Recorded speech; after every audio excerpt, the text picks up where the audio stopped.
She fell before him. Blood, dirt, and tears. The market was loud. Creatures from different worlds shouted, bargained, and pushed their way through the dusty walkways. The sun above was harsh, and heat waves danced on the stone floor. The human, a trader named Dane, was just walking through. He wasn't looking for anything. He just wanted to pass quietly and go back to his ship. But then it happened. A shadow moved fast from the corner of his eye. A figure stumbled forward from the alley between two stalls. It was a woman. An alien woman. Her skin was pale purple, glowing faintly under the sun. She wore torn clothes and her feet were bare. Her arms shook, her legs gave out, and right before Dane, she fell hard to the ground. Dust flew up. People looked but said nothing. Most turned away. Dane knelt quickly. "Hey, are you okay?" he asked. The woman tried to speak, but her voice was weak. Her lips were dry. Her eyes were swollen like she hadn't slept for days. Blood ran down her knees, mixing with dirt. Her hands clutched the ground as if trying to hold on to life. She whispered. Dane leaned closer. "Please," she said, barely louder than a breath. "Make me your slave." His eyes widened. She looked up at him, eyes full of pain, shame, and something else, fear. "Take me," she begged. "I'll do anything, just don't let them take me back." Dane didn't understand. Who was she? Why would someone beg to be a slave? Before he could ask more, her head dropped. She collapsed, fully, unconscious. A voice behind him laughed. "She's back again? Thought she died last time." A fat alien merchant grunted. Dane stood and stared at the merchant. "What do you mean?" "She shows up every few days," the merchant said. "Dirty, bloody, begging someone to buy her. No one wants a broken thing." Dane ignored him. He turned back to the woman. She was breathing, but barely. He lifted her carefully in his arms. "Where are you taking her?" someone asked. "To get help," Dane said, already walking away. Some laughed, some shook their heads, but no one followed. Back at his ship, Dane laid the alien woman on a clean bed in the med bay. He brought water, cleaned her wounds, and covered her with a blanket. She was thin, too thin. Her body was marked with bruises, scars, and something else. Burns that looked like symbols. He didn't know the language, but they were carved into her skin like a brand. He checked the scanner. She had lost blood, had a fever, and her body was starving. Who did this to her? He didn't know her name, her story, or her race. But one thing was clear: someone had hurt her badly and left her to rot. That night she woke up screaming. Dane rushed in. "No. Don't chain me again. I'll be good," she cried out, eyes wide in terror. "It's okay," Dane said gently. "You're safe. No one's chaining you here." She blinked, confused. "You're human?" He nodded. She looked around them. Room. "Where am I?" "My ship. I found you in the market. You collapsed." She sat up weakly, holding the blanket close. Her lips trembled. "I didn't mean to fall in front of you," she said. "I just couldn't walk anymore." "What happened to you?" Dane asked softly. The woman didn't answer. She looked down, ashamed. "You said something when you collapsed," Dane added. "You begged me to make you your slave." She closed her eyes. "Yes." "Why?" he asked. She swallowed hard. "Because being someone's slave is better than being hunted like an animal." Dane's jaw tightened. "Who's hunting you?" "My former owners. They don't want me back. They want me dead." There was silence in the room for a few moments. Only the hum of the ship's engine filled the space. Finally, Dane spoke. "You're not a slave here, and I won't hand you over." Her eyes filled with tears. "Why?" "Because you're a person, not a thing." She broke down crying. Real, raw sobs. She tried to hide her face, but Dane gently placed a hand on her shoulder. "No one's hurting you anymore," he said. She looked at him through her tears. "You're different." He gave a small smile. "Maybe." Or maybe the universe has been too cruel to you. She nodded, unable to speak. Outside the ship, in the darkness of the alleyways, someone else had seen her collapse earlier. A tall figure hidden in shadow whispered into a communicator. "I've found her, the branded one. She's with a human now." And far away, a hunter's eyes opened with a cold smile. She won't escape again. Branded, broken, and hunted, the alien woman sat up slowly in the small bed, wrapped in a soft gray blanket. Her bruises still ached and the scars on her back burned slightly, but for the first time in days, maybe weeks, no one shouted at her. No one threw things. No chains clinked near her ears. The ship was quiet. She turned her head and saw him again. The human. He was fixing a panel across the room, tools in hand. His jacket was hanging off a chair and a pot of hot broth steamed beside her. He looked over and smiled gently. "You're awake." She nodded slowly, her voice dry. "You didn't chain me." "Why would I?" She didn't answer. She looked down at her hands, fingers shaking slightly. "They always chained me, even when I was asleep.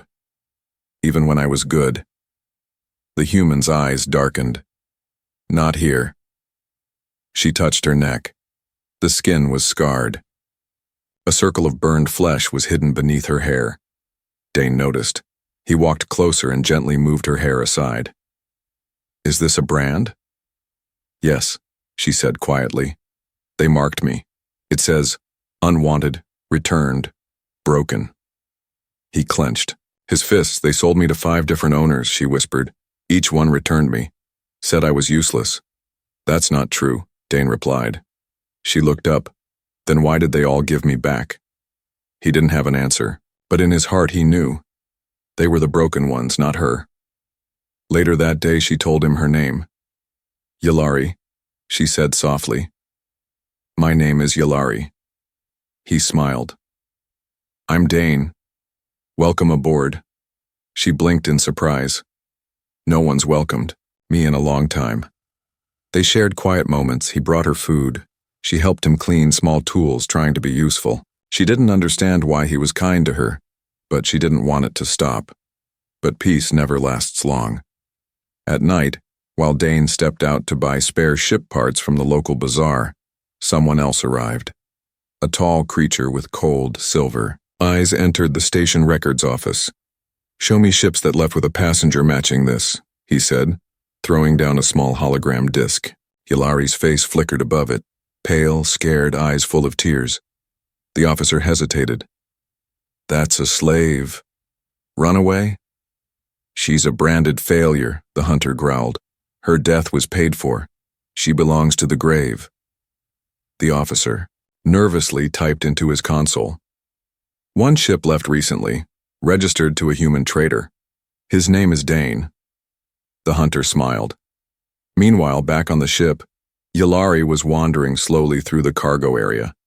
She saw storage crates, spare engine parts, and a large mirror on the wall. Her reflection startled her.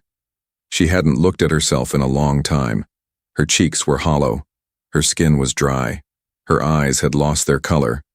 But something in the way she stood now looked different. Was that strength? She wasn't sure. She turned to go back but stopped. The screen near the door was blinking.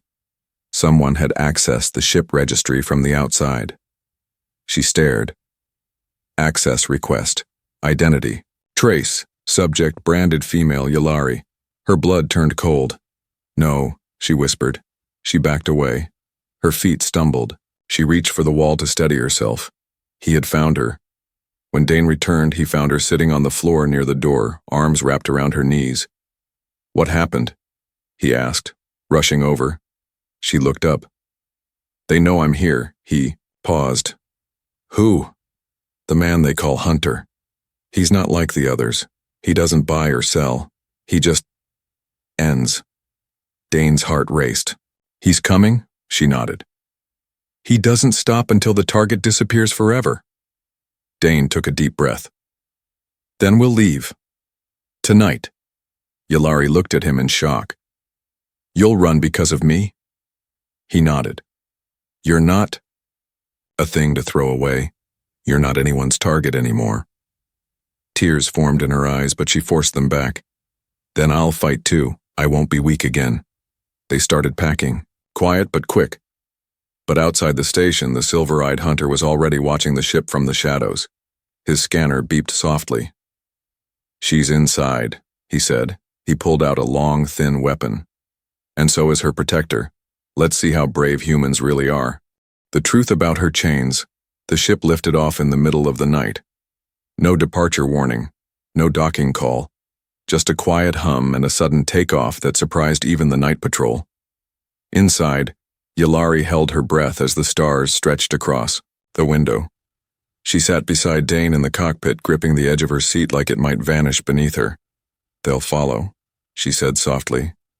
I know, Dane replied. That's why we won't go far, just far enough to hide. She looked at him, confused. Why are you helping me? You barely know me. He didn't answer right away. He stared at the controls, then said, Because I know what it's like. To be thrown away. A few hours later, the ship landed on a forgotten moon. No cities, no signals. Just rock, caves, and cold wind. Dane led Yulari inside a hidden outpost carved into the side of a mountain. It was old, dusty, but safe. For now. As they settled in, Yulari sat near the heater, her blanket tight around her shoulders. Dane handed her warm soup again. She didn't touch it. I wasn't born a slave, she said suddenly. Dane turned to her. My people. She paused, gathering strength. We were once proud. We wore armor, not chains. But one war changed everything. She looked up at him. We lost, and the victors took what was left of us. They sold us to the highest bidders. They called us unfixable. Dane sat quietly. My father gave me away, she said, to save my brother. He said I was too soft to survive battle anyway. She forced a bitter laugh. He was right. No, Dane said firmly. He was wrong. Yulari looked down at her arm and slowly rolled up her sleeve. Dane saw another brand, burned into her skin. This one older, deeper. Different language. What does that one mean? He asked. She hesitated, then replied, returned product. Dane's jaw tightened. They sold me 6 times, she whispered. Every buyer said the same thing. She doesn't follow orders. She cries too much. She's damaged. They'd send me back like a broken tool. Dane didn't speak. Instead, he reached into a drawer and took out a small scanner. He gently moved it over her scars. Each one lit up. Every scar had data buried in it. Barcodes, ID tags, sale records. She was not just marked. She was tracked. Dane's eyes darkened. They turned you into inventory. I stopped fighting after the 3rd time, she admitted. I stopped, screaming after the 4th. By the 5th, I didn't even talk, I just obeyed. Dane looked into her eyes. But you ran. I was supposed to be buried in the sand pits, she said. That was the last buyer's gift to me. A shallow grave. You escaped death, Dane said. That's not weakness. It doesn't feel like strength, she whispered. Suddenly the alert system beeped. Dane moved to the control panel. A signal had bounced off the outer dome. Faint, but familiar. A tracking pulse. They've found us, he said. Yulari stood, slowly, fear rising in her chest. I thought this place was hidden, she said. It was, Dane replied. But your brands, they weren't just scars. They were beacons. She covered her arms quickly, her body trembling. I didn't know. It's not your fault, Dane said. You didn't put them there. He opened a locked case and pulled out a small surgical laser. What are you doing? She asked. Removing them. Her eyes widened. But it'll hurt. It'll free you. She looked at him for a long moment. Do it. Yulari bit down on a cloth as the laser burned away the symbols on her arms, neck, and shoulder. The pain was sharp. Her body shook. But she didn't cry. Not this time. When it was done, she collapsed back against the chair, breathing hard. "You did it," Dane said quietly. "I feel lighter," she whispered. He smiled. "Because those marks no longer define you." Suddenly, the scanner beeped again, louder. "Ship incoming," Dane said. "One passenger. Fast approach." Yalari's breath caught. "It's him." Dane stood ready. "Then let him come. This time he's not taking you." Yalari rose to her feet, swaying slightly. She looked at her bandaged arms, then out at the stars. "I'm not running anymore," she said. "If he wants me, he'll have to face both of us." And in that moment, she was no longer a slave. She was something stronger. She begged to serve. But he offered freedom. Yalari stood near the small window, watching the stars slowly drift by. Her bandages were fresh. The pain from the laser still burned under her skin, but something inside her had changed. For the first time in her life, she felt clean, not just in body, but in soul. Dane entered the room holding a tray with fresh food, bread, fruit, and warm broth. "You need to eat," he said with a calm voice. She didn't turn. "I want to earn it," she replied. He blinked. "Earn it? I don't want to take your kindness for free. Let me serve you. Let me clean, cook, anything. Just don't send me away." He placed the tray down and crossed his arms. "Yalari, I didn't save you to use you." She turned now, her expression full of confusion and desperation. "You don't understand," she said. "My value, it only exists if I belong to someone. I have no planet, no family, no name left. I was branded as broken. If I'm not useful, I'm nothing." Dane's voice grew firm. "That's a lie they made you believe." She stepped closer. "Please. I can sleep on the floor. I'll work hard. I'll be loyal. I need to belong somewhere." Dane stared at her, eyes full of something deep, pain and understanding. "I know what it means to be thrown away," he said softly. "I know what it's like to live with silence, to wake up and wonder if anyone would care if you vanished." She looked into his eyes, surprised. "I was a soldier once," he said. "After the war ended, they told me I wasn't needed anymore. Just like that, I became invisible." Yalari lowered her head. "Then why do you still help people?" He smiled slightly. "Because one person helped me once, and when I had nothing, and that moment brought me back." She didn't speak. Her lips trembled. "You don't need to serve me," Dane said. "You need to be free. Free to live. Free to choose. Free to just be Yalari." She looked at her hands. They still shook sometimes. But now she understood what she truly wanted. Not chains, not ownership, just kindness. The silence was broken by a loud bang from the outer hatch. Dane's smile faded instantly. He moved quickly, checking the sensors. Yalari followed, tension returning to her chest. "He's here, isn't he?" she whispered. Dane nodded. One life form, large, carrying high-voltage gear. Yalari's voice trembled. "That's the hunter. He doesn't talk. He just takes." Dane grabbed his plasma pistol and turned to her. "You're not going with him." She looked scared. "What if he kills you? Then I'll die doing something that matters." Before she could argue, a voice echoed through the intercom, cold and sharp. "Return the branded product, or die with her." Yalari closed her eyes. "I knew he'd find me." Dane opened the inner door and pointed to the back corridor. "There's a hidden exit tunnel. Go, run, I'll hold him off." But Yalari didn't move. "No," she said. "What?" She stepped forward. "I'm not running anymore. You taught me that I'm not a thing, and I'm not property." He looked at her with surprise. "I'm done being weak," she whispered. "If he wants to drag me back, he'll have to drag my dead body." Dane saw it then. Not just bravery, but choice. She wasn't begging now, she wasn't offering herself, she was standing, truly standing. A second bang shook the ship. Dane handed her a stun baton. You ever used one of these? No, she admitted. Then stay behind me. If he knocks me down, aim for his chest, hit him hard, then run. She took the weapon and nodded. As the door slid open, the hunter stood there, tall, armored, eyes glowing. There she is, he said, voice cold. Still alive, pity. Dane aimed. Step away.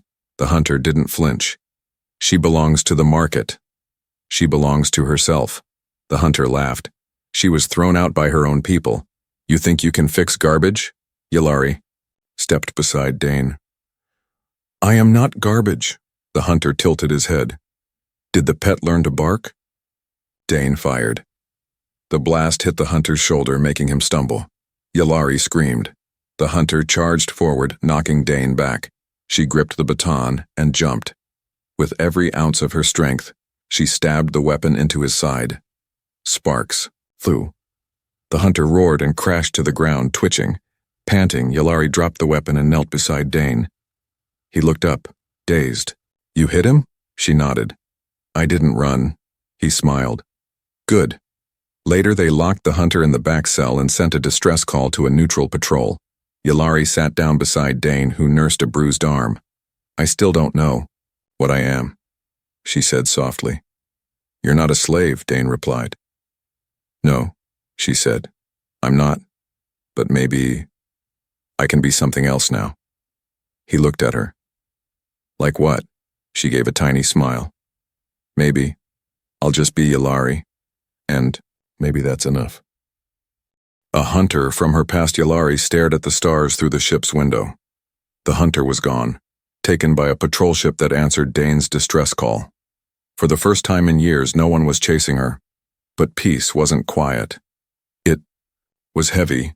Inside her heart, something still hurt. Dane sat nearby, repairing a cracked power line. The room buzzed with quiet hums of the ship, but between them, silence. She finally spoke. Do you believe in fate? He didn't look up. I believe in choices. I don't know if I ever had one. You made one when you didn't run. Dane replied. She smiled softly. Only because you gave me strength. Dane stood, stretching his arm. You had it all along. You just forgot. She wanted to believe that. She really did. They landed on a small jungle moon, a peaceful place. Green trees, soft air, and no tracking signals. Dane knew a friend there, an old ex-commander who lived off-grid. As they walked toward the forest shelter, something in the wind changed. Yalari stopped. Her eyes narrowed. What is it? Dane asked. I know this feeling, she said. The air, the smell of ash. He's near. Who? She slowly turned her head toward the trees. Not the bounty hunter. Someone worse. Dane reached for his sidearm. Tell me. He was my first owner, a hunter who didn't break bones. He broke minds. Dane clenched his jaw. And now, he's back? He never leaves his prey unfinished, Yalari whispered. Inside the forest shelter, Dane's contact, an old alien soldier named Rule, greeted them with caution. You've brought heat with you, Rule said. I can smell fear on her. Yalari stood tall. I'm not afraid anymore. Rule looked at Dane. She's brave. That means she's dangerous. Dane replied. She's not dangerous to me. That night they rested in the small metal hut, built between giant trees. But Yalari didn't sleep. She sat in the shadows, eyes locked on the door. Memories clawed at her, the first chain around her wrist, the cold floor, the whispers in the dark, the voice that said, You're not a person. You're a pet. She remembered the smell of his breath, the way he stared at her like she wasn't alive. His name was Carvin. And now she felt him again. At dawn, Dane and Rule scouted the perimeter. Yalari stayed behind, guarding the shelter. That's when the wind shifted again. The trees quieted. Birds stopped chirping. She turned slowly. A voice spoke from behind. You still walk like you're in chains. She spun around, and there he was. Carvin. Taller than she remembered. His eyes cold, his skin pale like bone. And that same smile, the one that made her soul shrink. You didn't die like the others, he said. Disappointing. Her legs wanted to run, but she didn't move. Not this time. I'm not yours anymore, she said firmly. Carvin stepped forward. You think one soft human makes you free? No, she said, stepping back, heart pounding, but I make me free. He pulled out a dark blade. Then come prove it. Dane returned just in time. The moment he saw Carvin, he fired. The shot hit a tree, but Carvin vanished into the leaves like smoke. Yllari fell to her knees, shaking. Are you okay? Dane asked. She nodded slowly. He was real, it wasn't a memory, he's still hunting me. Dane helped her up. Then we end it. No, she said, breathing hard. I end it. That night, they made a trap. Rule gave Yllari a small cloaking shield. You'll be invisible for 5 minutes. Use it wisely. Dane handed her his spare blade. Stay close, but not too close. He wants fear. Don't give it to him. Yllari nodded. I'm not afraid of him anymore. I'm afraid of what I might do to him. When Carvin returned, he didn't expect silence. No traps, no guards. Just a single figure standing in the moonlight. Yllari. I waited a long time to hear your scream again, Carvin said. But she said nothing. Instead, she vanished. Cloak activated. Carvin swung wildly, confused. From behind, she whispered, Your power is gone. Mine just began. She struck. The blade cut across his back. He howled and turned, but she was gone again. Dane watched from a distance, ready to shoot, but he saw it in her eyes. She didn't need saving anymore. She was taking herself back.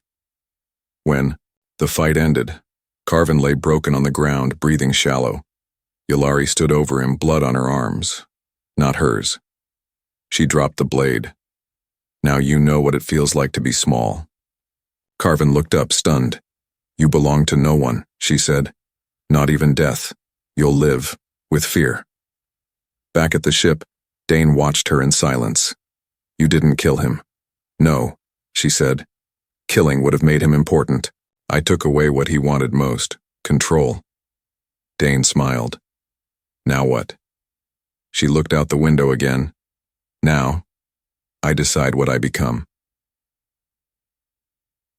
The fight. She never expected. The jungle was quiet now. Carvin had vanished into the trees, wounded and defeated. But Yllari didn't feel safe. Not yet. Not because of Carvin. Because something worse was coming. She could feel it in her bones. Back on the ship, Dane worked silently beside her. He was repairing the main shield core, trying to strengthen the defenses. You should rest, he said without looking up. I can't, Yllari replied, arms crossed. Every time I close my eyes, I remember. Dane paused, then turned to her. You don't have to fight anymore, she shook her head. That's not true. I still do. But not just for me. He raised an eyebrow. I fight for the girl I was. The one who begged to be useful. The one who thought pain was love. The one who thought chains were her only future. Dane's face softened.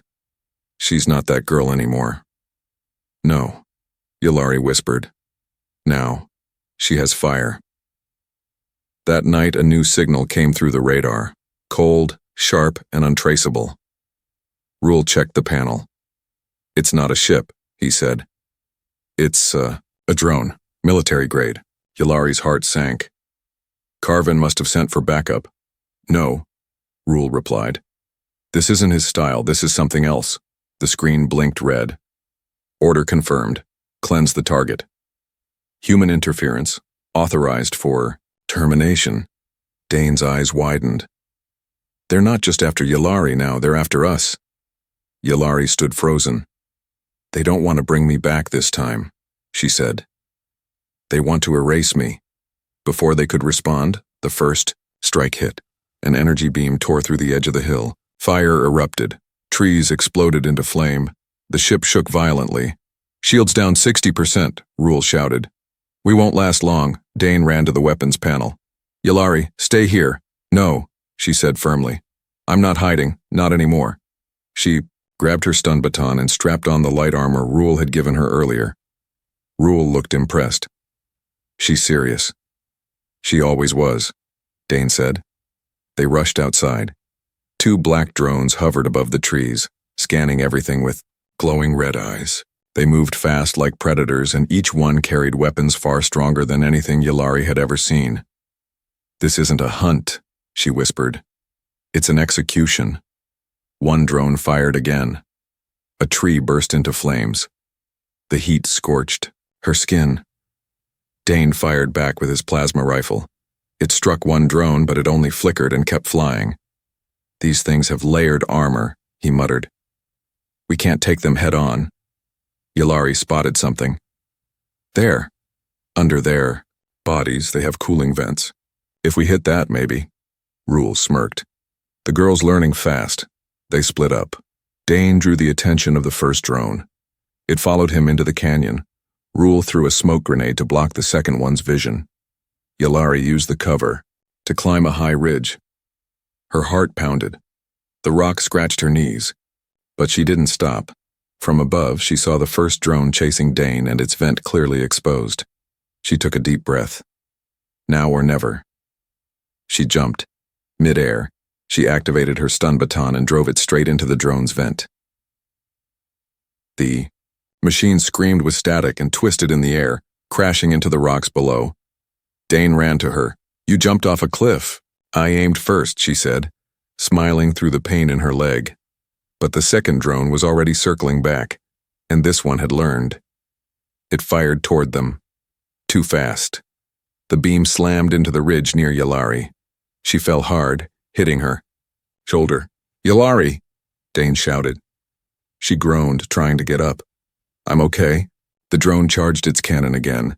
Then, boom! A sudden blast knocked it sideways. Rule appeared behind it, rocket launcher on his shoulder. "Old tricks still work," he grinned. But the drone didn't fall. Instead, it turned to Rule and fired. "No!" Yulari screamed as the beam struck Rule full force, sending him flying into the trees. Dane dragged her behind cover. She sobbed, staring at the smoke. "He saved us," she whispered.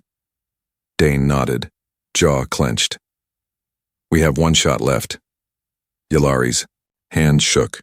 "What if I fail?" He looked her in the eyes. "You already won, Yulari. You're not running, you're not hiding, you're fighting." She took a deep breath. Her fear turned to flame. "I'll end it," she said. Together, they lured the drone into a narrow canyon. Dane fired distraction. Shots. Yulari climbed again, bleeding, limping, but focused. When the drone turned toward Dane, she leaped once more. This time she landed on its back and slammed the weapon deep into the glowing core under its body. Electric sparks shot everywhere. The drone exploded mid-air, blinding light covering the canyon.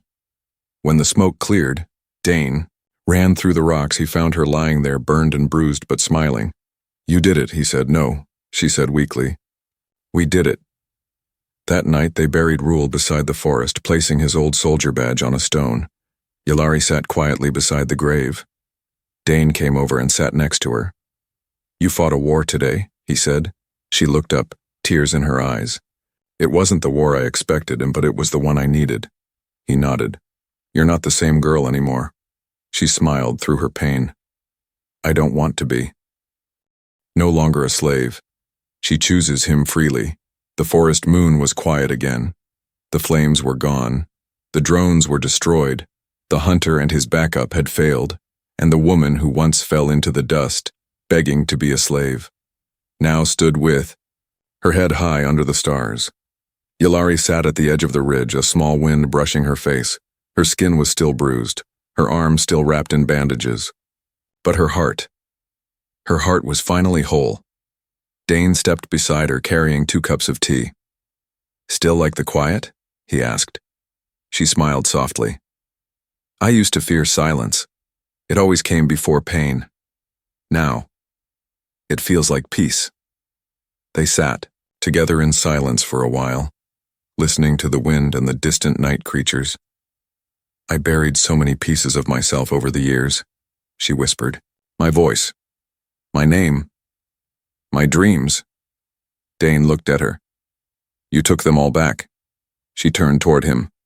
"No, you helped me find them." He shook his head. "I didn't fix you, Yalari. You did that.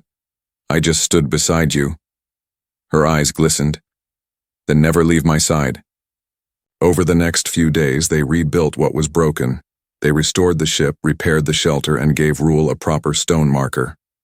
A soldier's farewell. Yalari carved his name in her native script. One who stood for others. Every night, Dane made a small fire and they shared stories. Yalari even began to laugh, soft at first, like it was new to her. And Dane, who had spent years drifting from world to world, began to feel something he hadn't felt in a long time. Home. One morning, Yalari stepped into the cockpit wearing new clothes. Not rags, not a servant's dress, but something of her own choosing. Simple armor and a cloak that matched the color of the stars she loved to watch. Dane turned and paused when he saw her. "You look strong," he said. "I feel strong," she replied. She walked closer, her voice steady but full of emotion. "I spent my whole life thinking I was only worth something if I served someone, if I belonged to someone." He waited, listening. "But now," she continued, "I understand. I don't want to belong to anyone. I want to choose someone." Dane's voice was gentle. "And have you?" She looked up into his eyes. "Yes," he smiled. "Then say it." "I choose you, Dane," she whispered. "Not as a master, not as an owner, as my partner, my equal, my heart." He reached out and took her hand, rough and scarred like his own. "I choose you too, Yalari." They didn't need a ceremony. There were no rings, no official vows. Just 2 people hurt by the world now standing together, free and fearless. That night, Yalari sat beside him under the stars. She placed her head on his shoulder. "I used to cry myself to sleep," she said. "Now I don't want to sleep, because I don't want to miss any of this." He kissed the top of her head. "Then stay awake with me." She nodded. "Always." As their ship lifted off again, leaving the forest moon behind, Yalari looked out the window one last time. That was where she changed, where she bled, where she fought, where she chose. She touched the glass gently. "Thank you," she whispered. Dane looked over. "Where to now?" She smiled. "Anywhere, as long as it's forward." He laughed. "You sure you're not a pilot?" "I'm sure of only one thing," she said, turning to him. "What's that?" "I was once a girl who thought she needed chains to survive, but now I have wings."